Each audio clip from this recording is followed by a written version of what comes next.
పడేయకు బేటా. అరే అదే పనారా నాకు.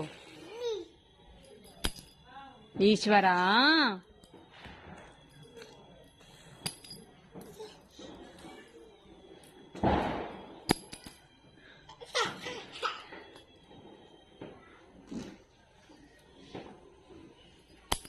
అరే నీ సంబడం. చాలు చాలు చాలు చాలు, ఇక పడేయొద్దు సరేనా.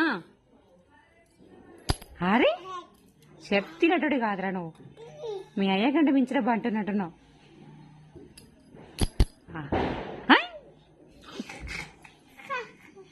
అయ్యో చాలు చాలు సరేనా. అరే రామా అయితే అయితే అయితే అయితే అయితే